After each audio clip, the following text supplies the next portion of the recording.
Hello there guys, and welcome back to another Cryptid Profile. Today is a special episode because we'll be tackling one of the most famous cryptids of all time.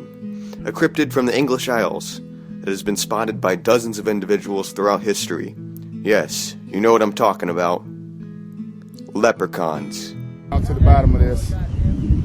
Yeah, still on there, guy. Don't be afraid. Don't be afraid, man.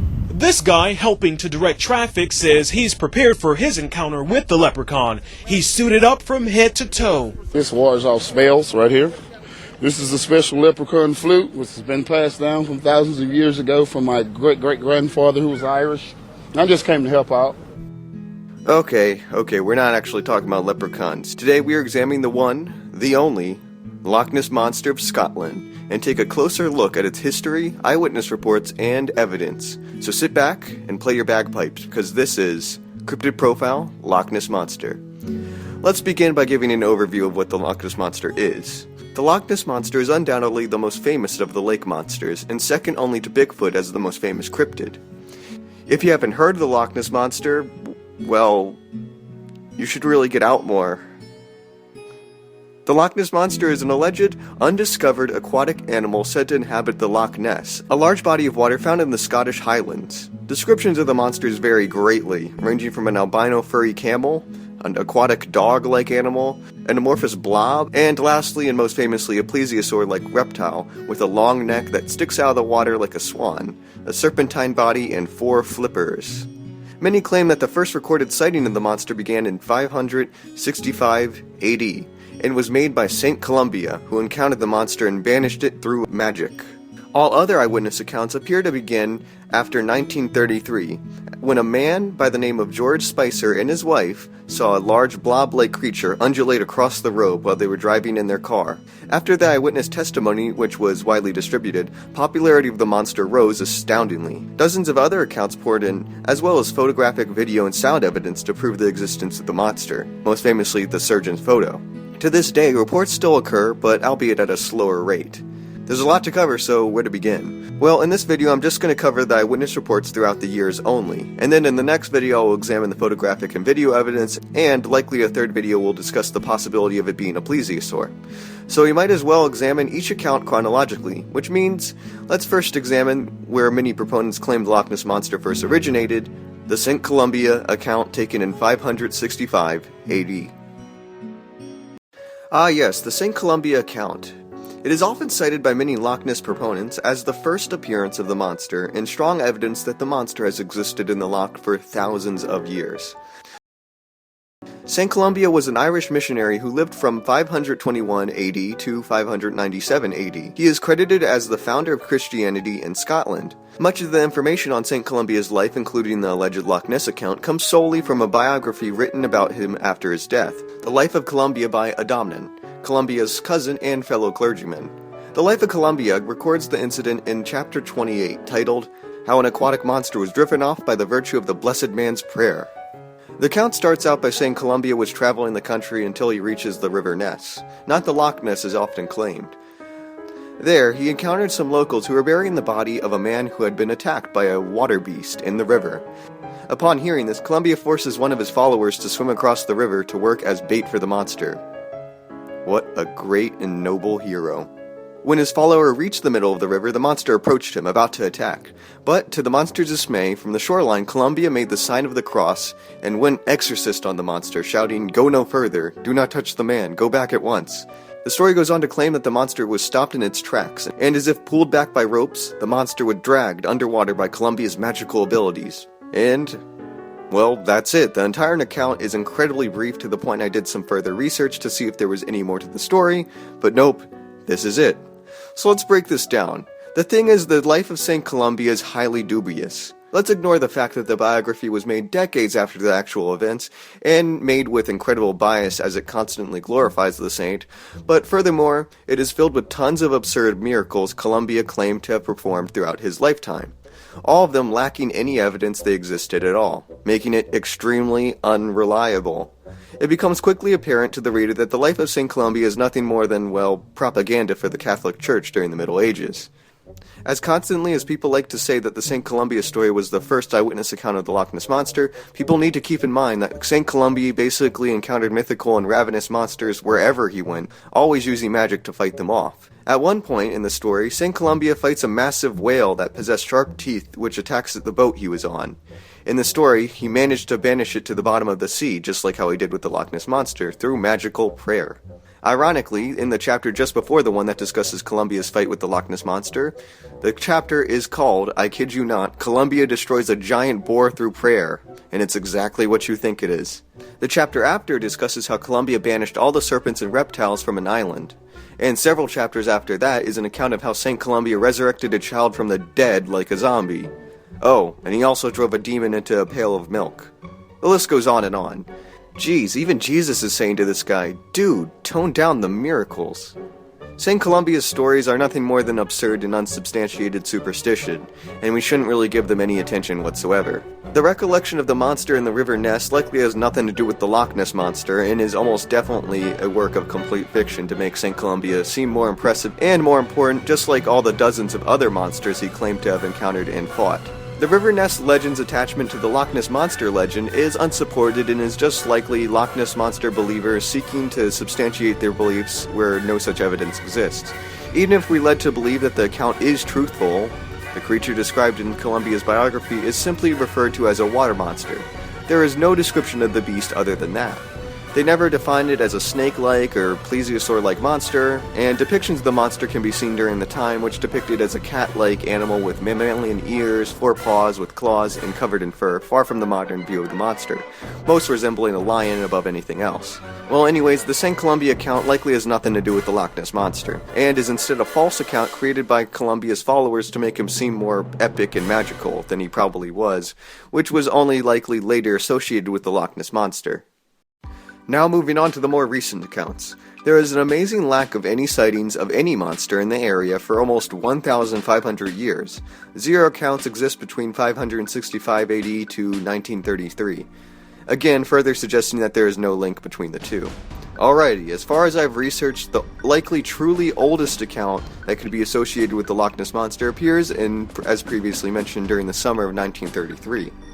On the afternoon of July 22nd, 1933, George Spicer and his wife were driving in their car when suddenly a creature crossed the road directly in front of them. As they later described to the local newspaper, the creature was massive, large enough to cover the entire road with its bulk. Originally described as 4 feet tall and 8 feet long, George later claimed to have underestimated its size and instead claimed its true size was 25 feet long. The description of the beast was extremely bizarre, and George described the entire animal as a huge snail with a long neck. It had grayish skin, which George likened to that of a dirty elephant or rhinoceros. Its body was blob-like, with no visible limbs, tail, or head. Protruding from where a head would have existed was a long appendage or tentacle that stretched off into the shrubbery on the side of the road, which obscured its end. The arm-like organ undulated and twisted, creating waves across its form. The entire animal dragged and flopped across the road. The only other feature of note on the body was an appendage that slumped when the creature moved, which George likened to a tail that curled around the body. But Miss Spicer believed was an additional animal hitching a ride on the back of the creature. They also suggested that the creature had an additional animal in its mouth. George emphatically stated that the creature was the nearest approach to a dragon or prehistoric animal that he has ever seen in his life. Their story was published in the local newspaper that August after George submitted it as a letter. The story gained instant publicity and is commonly accepted as the catalyst that jump-started the Loch Ness Monster craze, which ran rampant during the mid-20th century. Soon after the publishing of the story in August 1933, several other sightings were reported, some of which claimed to have occurred long before the 1933 account. A woman by the name of Miss Reed claimed to have seen an entirely different creature than that of George and his wife in 1932. The animal she reported walked on all fours, was covered entirely in hair, and possessed a short rounded head, a mane, and webbed feet. The animal itself was claimed by Miss Reed to have been 6.5 feet long, and resembled a very large otter. In addition, in 1990, Colonel Lewis McPherson Fordyce reportedly claimed to have seen a completely different monster to that of either report in 1932. This time, the monster he described was a land-going creature that walked on long legs and possessed a long neck. It was covered in white shaggy fur and most resembled a camel or a llama. The animal he described galloped across the countryside and was seen far from the loch's edge. Now, all these early Loch Ness Monster sightings sound nothing like our modern concept of the creature. Well, that's because it wasn't until January 1934 that we got the first appearance of the contemporary Loch Ness Monster. The extremely famous Arthur Grant sighting seemed to set the standard for the Loch Ness Monster, and was the first account that described the Loch Ness Monster as a plesiosaur-like creature. As the story goes, Arthur Grant was riding his motorcycle at 1 a.m. in the morning, when suddenly he hit something. Grant described the creature he struck with a long neck and a small head. Being a veterinarian student, Grant likened it to a cross between a plesiosaur and a seal, with webbed digits and an otter-like tail. The creature quickly undulated across the road and fled into the loch, disappearing below the surface. This concept of the Loch Ness Monster quickly rooted itself in the minds of the locals, and after 3 months since Grant's account, the famous surgeon's photo of the monster with a long vertical neck and back protruding from the surface of the loch was taken and received much publicity, so much that the iconic image of the monster as a plesiosaur-like marine reptile became the staple of the Loch Ness accounts, and remained the dominant form described amongst all future sightings. In 1936, some more oddity and untraditional monsters were sighted, one of which was described by a famous landscape painter, Alasdair Dallas, whose monster remains one of the strangest, resembling a cross between a seahorse, a camel, and a sturgeon. However, from the late 30s to, well, today, dozens if not hundreds of accounts have followed and continually reported a snake-like or plesiosaur-like creature, like the one described in 1934 by Grant. But who knows how many of these are pareidolia, fraudulent, and misidentifications. So let's just focus on the first few core stories. In these early stories, one can see that there is so much variation between the accounts and between the monsters described in each account, it is highly unlikely that all of them can be true. Because we have to accept that not one undiscovered species exists in and around the loch, but several inhabit the region, ranging from a bizarre terrestrial camel to a weird giant blob to a huge otter to a plesiosaur-like animal. It's either that or the Loch Ness Monster has a split personality or something. Who knows? I believe that if we look at the first stories of the Loch Ness Monster, we can see that the Loch Ness Monster does not appear as a consistent creature that remains constant and certain throughout time, as one would expect if the animal truly existed. But instead, the Loch Ness Monster appears to evolve and develop into our modern view of it over time, as a result of the hype and attention attracted to it by the media. First, it appears as a vague and uncertain amorphous blob lacking any great detail, and then with every sighting develops more and more detail until it arrives at the more conclusive and more concise concept, almost as if it is being fabricated by people's minds over the course of many years. The creature described by George Spicer and his wife is what I like to call the proto-Loch Ness Monster. It has very ambiguous details associated with it, and it wouldn't really fit in accordance to any known animal if we were to try to classify it. The next report was of that of a large otter or seal-like creature, which again remained kind of ambiguous. And then the next report was a plesiosaur-like seal creature, and that one seemed to stick. To me, it appears these early proto-Loch Ness monsters, the predecessors to the true Loch Ness Monster, were attempts to throw ideas and forms of monsters against the wall and see what sticks, or in this case, pop culture, likes the most. The monster didn't start out looking like a plesiosaur, it actually started out as a myriad of things. And over time, the plesiosaur concept dominated over the others. Something you wouldn't expect if the animal actually existed. It seems almost as if that popular opinion decided what the Loch Ness Monster looked like, not its actual appearance. These early Loch Ness Monsters were like tests to see what pop culture would like the most and what newspapers and media and whoever would think were more interesting as far as what the monster looked like. Now, it's important to examine the context in which the stories arose from. The summer of 1933 was a big year. That summer, one of the most revolutionary films ever created was released. I'm, of course, talking about The Invisible Man. Okay, no, I'm, of course, talking about King Kong. Yes, the King Kong. Today, we might not consider the 1933 King Kong to be a big deal, but back in those times, the effects and lifelike stop-motion animations were considered spectacles. Throughout the film, not only does the giant gorilla make an appearance, I plan on doing an episode on that guy in a little bit, but several famous prehistoric animals throughout history ranging from Brontosaurus to T-Rex to pterosaurs. The film quickly became one of the largest pop culture events of the year, and as Darren Naish best put it in his book, Hunting Monsters, people were enthralled by the idea of giant exotic monsters, and the impact of the film was considerable. Cinema-goers were viscerally shocked by the reality of the monsters on screen. The impact King Kong made on moviegoers as a whole, as far as their understanding of prehistoric monsters, is comparable to that of Jurassic Park in 1993. The film painted a spectacular and somewhat terrifying concept that massive and frightening prehistoric beasts from millions of years ago were still very much alive in remote parts of the world, and the possibility that they could one day reach civilization and wreak havoc was very much a fear audience members took away from the film.